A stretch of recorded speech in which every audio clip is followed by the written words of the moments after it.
Queridos amigos, estamos muy contentos de tenerlos una vez más con nosotros en una nueva edición de la serie La novia Babilonia, la bestia y la ley dominical.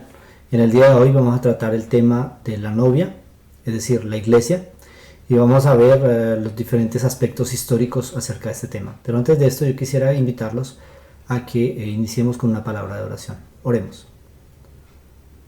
Padre del cielo, te damos gracias por este momento de estudio. Quiero pedirte de una manera humilde que tú puedas concedernos tus palabras y que cada oyente a través del internet pueda ser iluminado por tu Espíritu Santo, porque te lo suplicamos en el nombre de Cristo Jesús. Amén.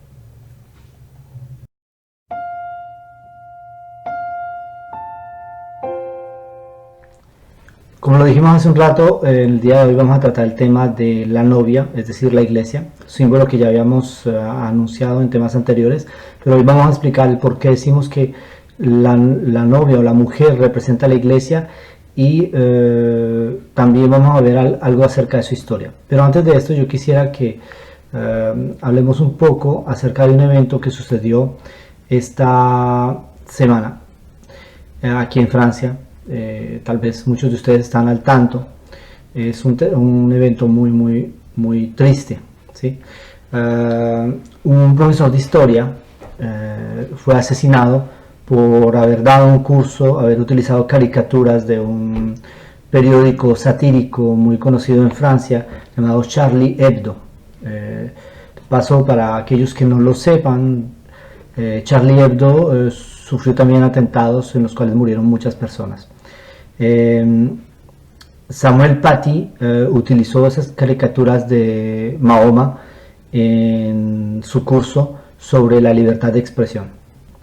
A raíz de esto, personas que no quiero ni calificar tomaron la decisión de sentenciarlo a muerte. Él fue decapitado el 16 de octubre de este año. Yo quiero decirles que es un tanto doloroso porque Samuel Paty hace una labor muy parecida a la nuestra. Por un lado enseña la historia, pero sobre todo es un defensor de la libertad de pensamiento y la libertad de expresión.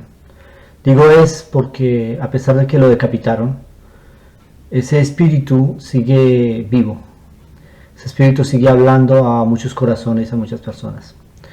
Yo personalmente, yo soy cristiano, creo en Jesús, creo en la Biblia. Tengo creencias muy similares también al judaísmo. Soy adventista del séptimo día.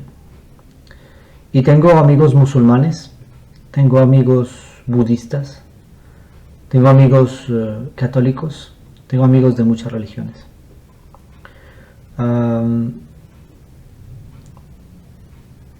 En los diferentes temas que yo he presentado se ha hablado mucho acerca del catolicismo, del paganismo, etc.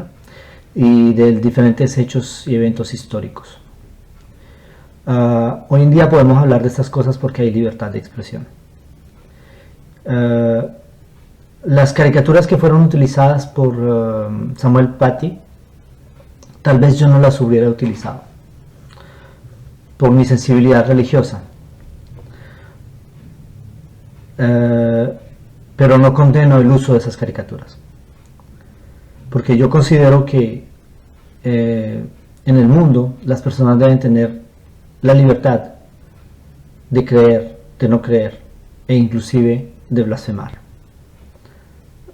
¿Cuántas veces este periódico Charlie Hebdo ha blasfemado el nombre de Jesús? Ha blasfemado acerca de Abraham, de la Biblia, de Moisés, de una cantidad de cosas, de los católicos, de todo el mundo. Eso no es razón para condenar a una persona a muerte. Y yo quisiera compartir la visión que nos presenta la Biblia acerca de estas cosas, con un primer texto que está en Lucas 6:29. Dice: el que te hiera en una mejilla, preséntale también la otra, y al que te quite la capa, ni aun la túnica le niegues. Yo entiendo que algunas personas hayan sido heridas en su susceptibilidad por esas caricaturas. Yo puedo entender de que algunos alumnos y algunos padres de familia hayan podido ser heridos en su susceptibilidad por esas caricaturas. Y si ese hecho les hacía considerar a Samuel Paty como un enemigo, en nuestro punto de vista, yo pienso que la mejor solución hubiera sido mostrar la otra mejilla, no decapitarlo. Hay otro texto que dice, Mateo 5:44, pero yo os digo, amad a vuestros enemigos, bendecid a los que os maldicen, haced bien a los que os aborrecen y orad por los que os ultrajan y os persiguen. Uno de los más grandes males que ha tenido la sociedad de todos los tiempos ha sido el odio, la intolerancia. Y en cuanto a la religión, yo quisiera compartir un pasaje de la Biblia. Los que conocen la historia de Gedeón saben que cuando Gedeón encontró al ángel, Gedeón hizo un acto que chocó a las personas de su pueblo. Esto está en Jueces 6, 29 al 31, dice: y se dijeron unos a otros, ¿quién ha hecho esto? Y buscaron e inquirieron y les dijeron, Gedeón, hijo de Joás, lo ha hecho. Entonces los hombres de la ciudad dijeron a Joás, saca a tu hijo para que muera, porque ha derribado el altar de Baal y ha cortado la imagen de acera que estaban junto a él. Gedeón había cometido una blasfemia contra Baal y Acera, que eran dioses que veneraban las personas de su localidad. Y Joás, que era el padre de Gedeón, respondió a todos los que estaban junto a él, ¿contenderéis vosotros por Baal? ¿Defenderéis su causa? Cualquiera que contienda por él que muera esta mañana. Si es un dios, contienda por sí mismo con el que derribó su altar. Pienso que en los asuntos de religión, cada quien tiene que tolerar al otro y dejar sus pensamientos y tal vez su frustración, su ira, en el pleno ámbito espiritual. No sé cómo lo puedan interpretar ciertas personas. Yo sé del Corán porque tengo amigos que son musulmanes. El Corán es también una religión el Islam, perdón, es una religión de tolerancia. La Biblia es una religión de tolerancia. La Torá es una religión de tolerancia. El cristianismo son religiones de tolerancia. El problema no es la religión. El problema es nuestra forma de pensar. Con esto quería rendir homenaje a Samuel Paty, que fue asesinado el 16 de octubre del 2020, este año, por defender la libertad de expresión, libertad que nosotros defendemos también. Bien, vamos a entrar en el tema.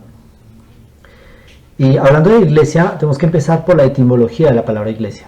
Ahora, la palabra iglesia viene, voy a borrar la lectura de este pasaje, pero la palabra iglesia viene del griego eclesia, ¿sí? Ahora, en el ámbito europeo se refiere a una congregación, ¿no? Antiguamente hacían, cuando había un comunicado oficial del gobierno, del rey, por alguna razón tenían que comunicar algo, un comunicado público en relación con la política o con otras razones, reunían a la multitud, al pueblo, en una plaza pública y allí les daban esa información. Esa reunión se llamaba iglesia, congregación, ¿sí? Y en la Biblia también se utiliza el término iglesia para designar a la reunión, a la congregación de los creyentes, ¿sí? Este es el texto utilizado en Hechos, el término utilizado en Hechos 19:32. Ahora, en la Septuaginta, la traducción griega de la Tanaj, se traduce también congregación o kahal. Kahal significa reunión, ¿sí? Y se refiere a la iglesia de Israel. Es decir, que el término iglesia se refiere tanto a la congregación de los hijos de Israel como a la congregación de los nuevos creyentes después en la era cristiana. Entonces, el término iglesia es principalmente está principalmente en relación con las personas, con la congregación de las personas. Y entonces, ¿qué podemos decir? Entonces, ¿qué es una iglesia? ¿Es esto un edificio? ¿O es esto una congregación de personas, de creyentes juntos en la iglesia? Realmente la iglesia se refiere a las personas. En Efesios 5, 22 al 31, encontramos lo siguiente. Dice: las casadas estén sujetas a sus propios maridos como al Señor, porque el marido es cabeza de la mujer, así como Cristo es cabeza de la iglesia. Entonces aquí Pablo está haciendo una analogía entre el funcionamiento de la vida familiar y la iglesia, la relación de Cristo con la iglesia. La relación de la pareja es una analogía de la relación de Cristo con su iglesia. Entonces dice que Cristo es la cabeza de la iglesia. Entonces la iglesia sería la mujer, lo cual es su cuerpo, es decir, que la mujer representa el cuerpo. Y es el Salvador, es su Salvador. Jesús es el Salvador de la iglesia. Así que como la iglesia está sujeta a Cristo, así también las casadas lo estén a sus maridos en todo. Con respecto a este texto y el significado, la forma de entender esto en la vida familiar, vamos a discutir en algún tema más adelante. Por el momento quedémonos concentrados en el aspecto histórico. Ahora, se nos dice que Cristo es la cabeza de la iglesia. Esto es muy importante entender, porque cada vez que la iglesia ha cambiado de cabeza, las cosas se han pasado mal. Ahora, también continúa, dice: maridos, amad a vuestras mujeres, ¿cómo? Así como Cristo amó a la iglesia. ¿Y cómo la amó? Y se entregó a sí mismo por ella. Bueno, para aquellos que quieran utilizar este texto para decirle a la mujer: sí, tú tienes que obedecer todo lo que yo diga, ¿ok?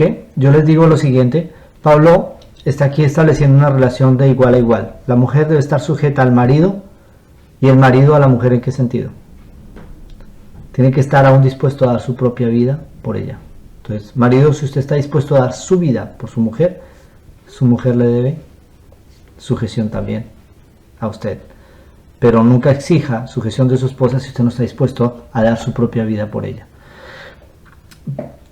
Continúa el texto, versículo 26, para santificarla, habiéndola purificado por el lavamiento del agua por la palabra. Entonces aquí estamos, el lavamiento del agua, que es el bautismo, y la palabra, que es el estudio de la Biblia, a fin de presentársela a sí mismo una iglesia gloriosa, que no tuviese mancha, ni arruga, ni cosa semejante.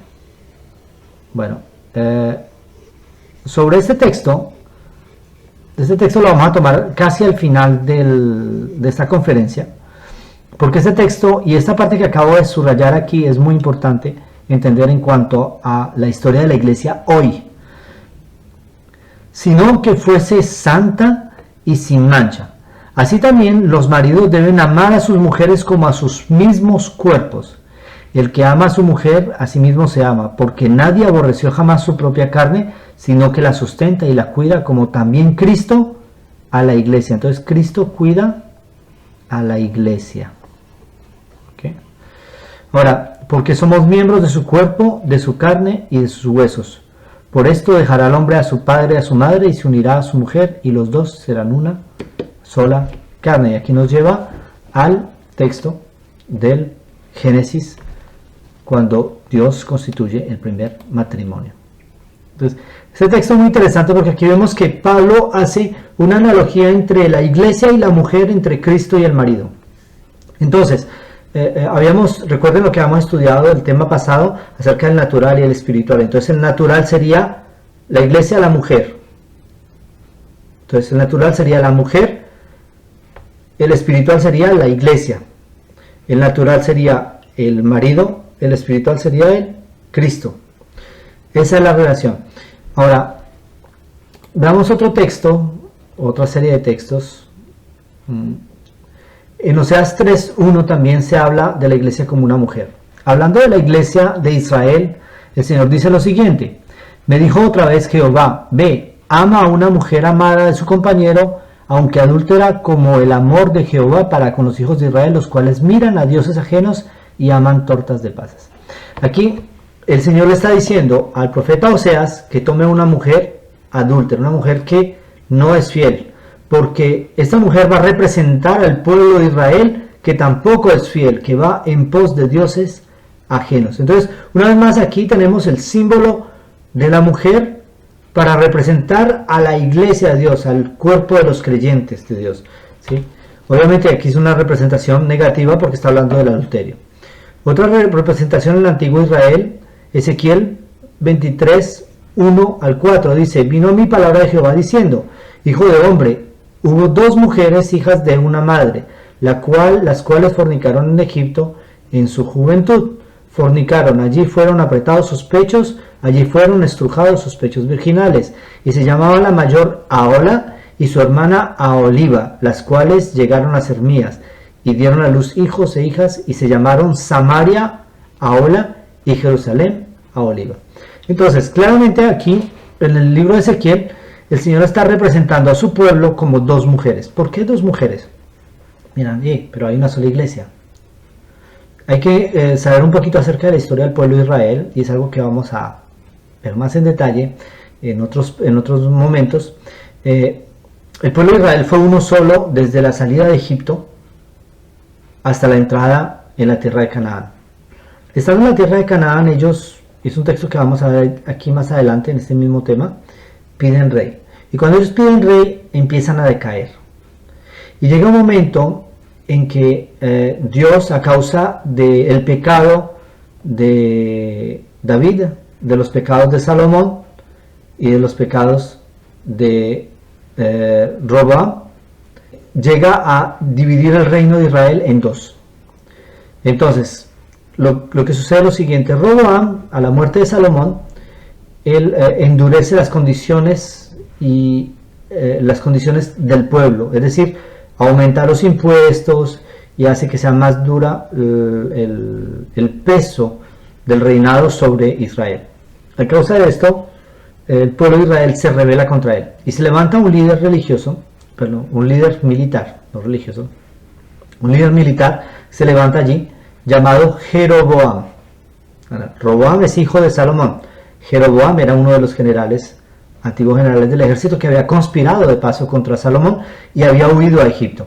Y cuando Salomón muere, él regresa, y ante la situación que creó Roboam, Jeroboam convence a 10 de las tribus de apartarse, y Roboam se queda con 2 tribus, y desde entonces el pueblo de Israel queda dividido en 2 reinos. Por un lado está Israel, su capital Samaria, la que se cita aquí, y por otro lado está Judá, su capital Jerusalén. Ambos son parte del mismo pueblo. Por eso dice que habían fornicado en Egipto, porque ya tenían la costumbre de adorar dioses ajenos. Y entonces aquí Dios utiliza una vez más el símbolo de la mujer para representar a su pueblo en sus diferentes etapas. Apocalipsis 12, 1 al 2. Apareció en el cielo una gran señal, una mujer vestida del sol con la luna debajo de sus pies y sobre su cabeza una corona de 12 estrellas. Y estando encinta clamaba con dolores de parto en la angustia del alumbramiento. Entonces, una vez más, vemos aquí una imagen que representa a una mujer, o sea, la imagen de una mujer que está por dar a luz. Y vemos más adelante que este hijo que nace es un símbolo de Cristo, que es apartado para Dios, y vemos que el dragón que la persigue es un símbolo de Satanás, pero también el natural es un símbolo del imperio romano, la Roma imperial, que perseguía a la iglesia de aquel entonces. Ahora, hay 2 grandes etapas en la iglesia. El término iglesia, como lo dijimos al inicio en la parte etimología, tenemos las 2 grandes etapas. Esas 2 grandes etapas son las siguientes. La primera es la iglesia antigua de Israel y la segunda es la iglesia cristiana. Yo quiero leer con ustedes Gálatas 4, 21 al 31.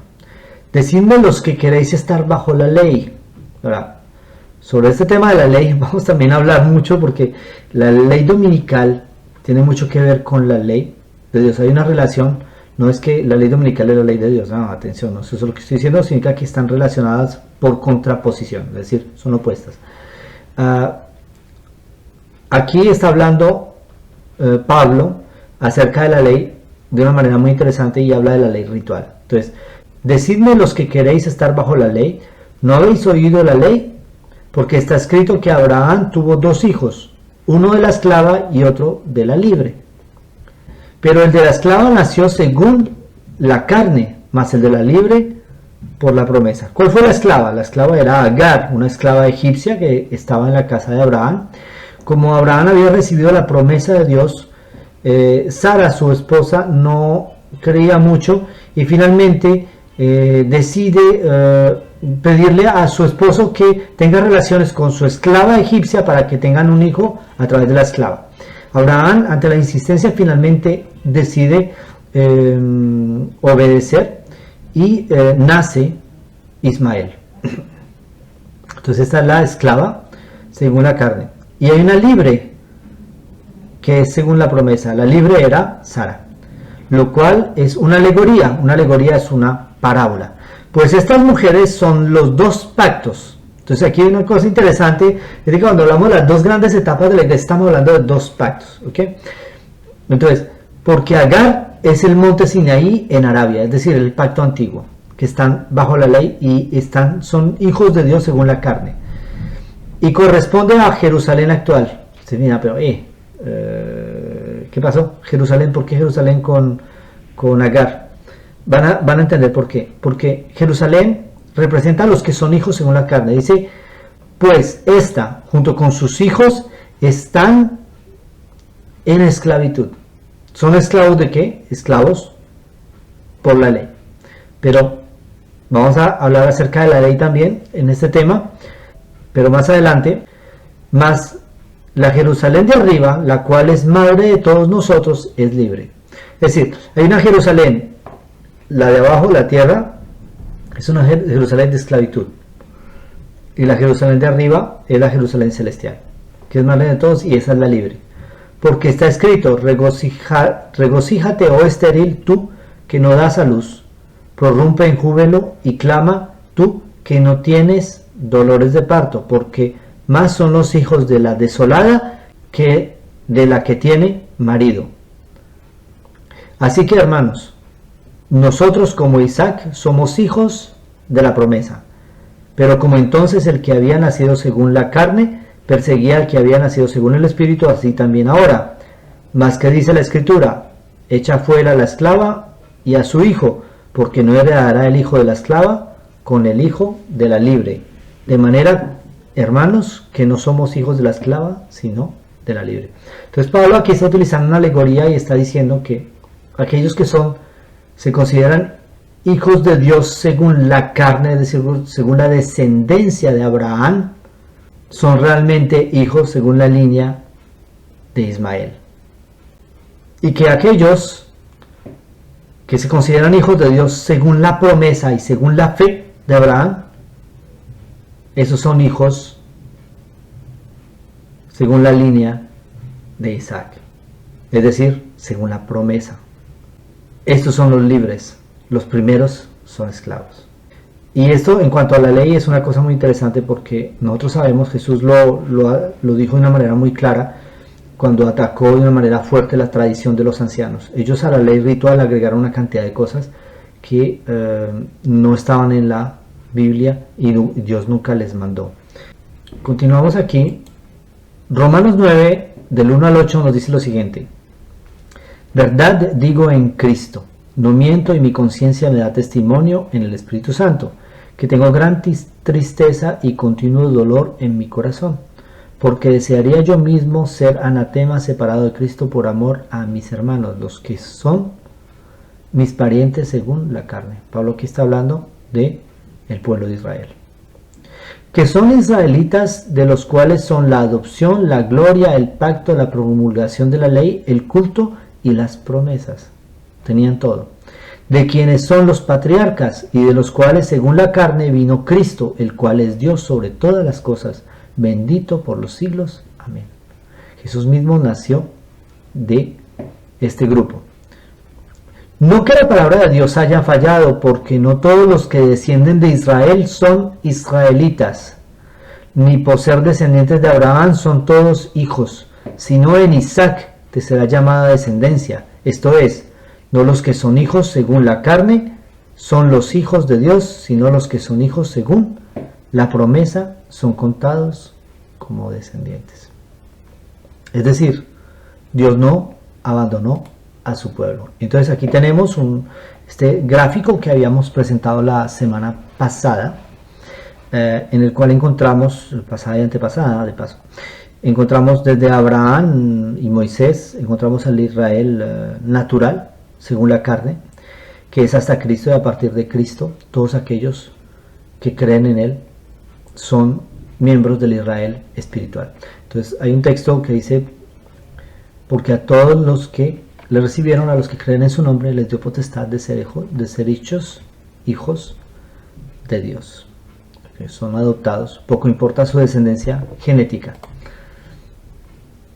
Ahora, cuando hablamos de la iglesia, hablamos del liderazgo. Es algo que siempre ha sucedido, y en la iglesia siempre ha habido este problema. Entonces, Génesis 17:9 dice, dijo de nuevo Dios a Abraham, en cuanto a ti, guardarás mi pacto, tú y tu descendencia después de ti, por sus generaciones. Entonces Dios había hecho un pacto que era válido para él y su descendencia. En Éxodo 3:7-8 encontramos lo siguiente, dijo luego Jehová, bien he visto la aflicción de mi pueblo que está en Egipto. El pueblo de Israel ya estaba cautivo en Egipto. Y he oído su clamor a causa de sus exactores, pues he conocido sus angustias. Y he descendido para librarlos de mano de los egipcios y sacarlos de aquella tierra a una tierra buena y ancha, a tierra que fluye leche y miel, a los lugares del cananeo, del eteo, del amorreo, del fereceo, del heveo y del jebuseo. Entonces aquí vemos que Dios empieza a llamar a su pueblo Israel. Entonces ese es el liderazgo. Primer líder fue Abraham, y de ahí vieron otros patriarcas, y aquí saltamos en el Éxodo a un momento en que Dios llama a Moisés para liberar al pueblo de Egipto. Finalmente lo libra y son llevados a la tierra prometida. Y en el libro de Primera de Samuel sucede algo terrible. Primera de Samuel 8, del 5 al 8, y dice así, y le dijeron, he aquí tú has envejecido, están hablando a Samuel, y tus hijos no andan en tus caminos, por tanto constitúyenos ahora un rey que nos juzgue, como tienen todas las naciones. Les doy el contexto. Samuel era juez sobre Israel. Él era el que servía de vehículo de la voluntad de Dios, es decir, que Dios le hablaba a Samuel y Samuel le hablaba al pueblo, y era a través de él que Dios gobernaba a su pueblo. Pero ellos estaban cansados de ese sistema, y los hijos de Samuel empezaron también a hacer cosas que no convenían. Pero no agradó, versículo 6, pero no agradó a Samuel esta palabra que dijeron, danos un rey que nos juzgue. Y Samuel oró a Jehová, y Jehová dijo a Samuel, oye la voz del pueblo en todo lo que te digan, porque no te han desechado a ti, sino a mí me han desechado para que no reine sobre ellos, conforme a todas las obras que han hecho desde el día que los saqué de Egipto hasta hoy, dejándome a mí y sirviendo a dioses ajenos, así hacen también conmigo. Entonces, aquí es un punto interesante, porque nosotros vemos de que un líder como fue Abraham, como fue Isaac, como fue Jacob, como fue José en Egipto, eran personas que eran guiadas por Dios y eran sumisas a Dios y transmitían la voluntad de Dios al pueblo. Moisés hizo lo mismo, Josué hizo lo mismo, los jueces hicieron lo mismo, Samuel, que fue uno de los jueces, hizo lo mismo. Llegó un momento en que el pueblo no quiere ser gobernado por Dios, quiere ser gobernado por los hombres. Y aquí hay una lucha, es una lucha intrínseca en la iglesia que hace el cambio histórico en la iglesia, y La iglesia siempre tuvo ese problema de que la iglesia llega un momento en que quiere ser dominada o quiere ser gobernada por hombres. Y siempre que sucede esto empiezan las dificultades. De hecho, el pueblo de Israel tuvo grandes dificultades porque a causa de haber nombrado un rey, el primer rey fue Saúl, y después vino David y otros tantos reyes, empezaron a tener serios problemas. Entonces el liderazgo en la iglesia siempre ha sido una cuestión de lucha entre quién reina, el hombre o Dios. Vamos a ir a Marcos 10, 41 al 45 y encontramos lo siguiente. Les doy el contexto. Los discípulos estaban luchando por saber quién iba a ser el mayor en el reino de Jesús. Ellos creían que Jesús era el Mesías, pero su visión del Mesías era una visión completamente distorsionada. Ellos pensaban que el Mesías había venido para establecer un reino terrenal. El versículo 41 dice lo siguiente: cuando lo oyeron los 10, comenzaron a enojarse contra Jacobo y contra Juan. ¿Qué fue lo que sucedió? Sencillamente Jacobo y Juan habían pedido sentarse el uno a la derecha y el otro a la izquierda de Jesús cuando él estableciera el reino que ellos esperaban que iba a establecer en Jerusalén como rey en el mundo. Y Jesús les había dicho que no, realmente. Jesús les dijo: podéis beber la copa que yo debo beber. Ellos dijeron: sí, podemos. No estaban, ni siquiera se daban cuenta de que Jesús les estaba hablando de la copa del sufrimiento de la cruz. Y Jesús les dijo: a la verdad beberéis, pero sentaros a la izquierda o a la derecha es solo a mi Padre de darlo. Y entonces los otros discípulos se enteran de esta situación y se enojan contra ellos. Versículo 42 dice: mas Jesús llamándolos les dijo: sabéis que los que son tenidos por gobernantes de las naciones se enseñorean de ellas, y sus grandes ejercen sobre ellas potestad. Es decir, los líderes mundanos, los líderes del mundo ejercen fuerza, con golpe, con espada, decapitan gente. Ejercen potestad, ejercen fuerza, controlan, dominan. Violan la libertad de conciencia, impiden la libertad de pensamiento. La historia nos demuestra que inclusive hubieron iglesias que prohibieron la lectura y el estudio de la Biblia, que muchas ideas eran proscritas como herejía y aquellos que las llevaban adelante eran muertos en la hoguera en sufrimientos terribles. Entonces, Jesús dice que los grandes de la tierra ejercen potestad sobre las gentes.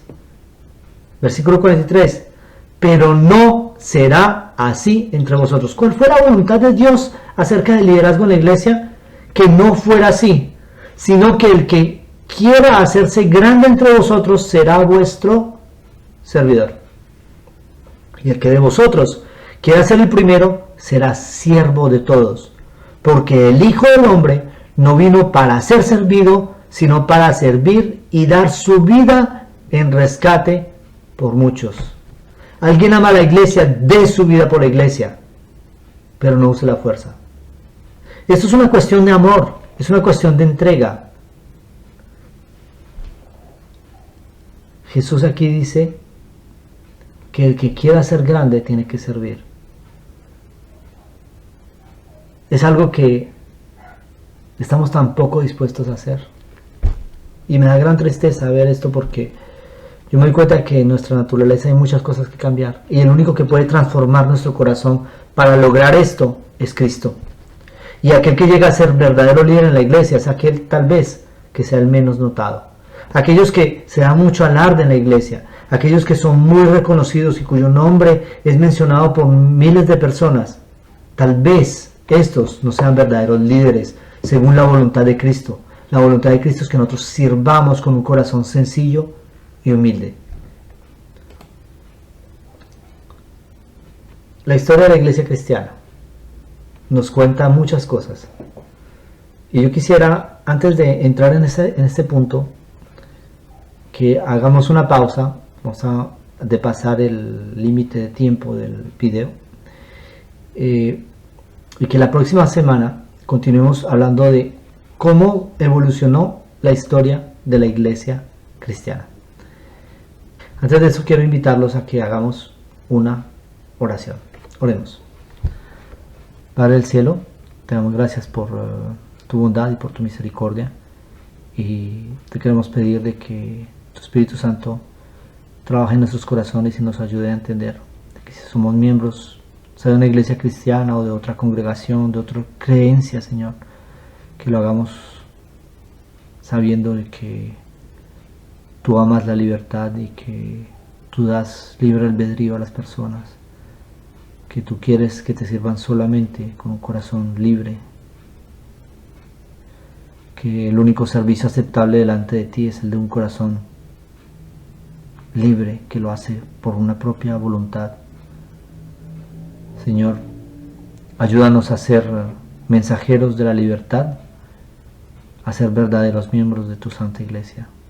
En el nombre de Cristo Jesús. Amén.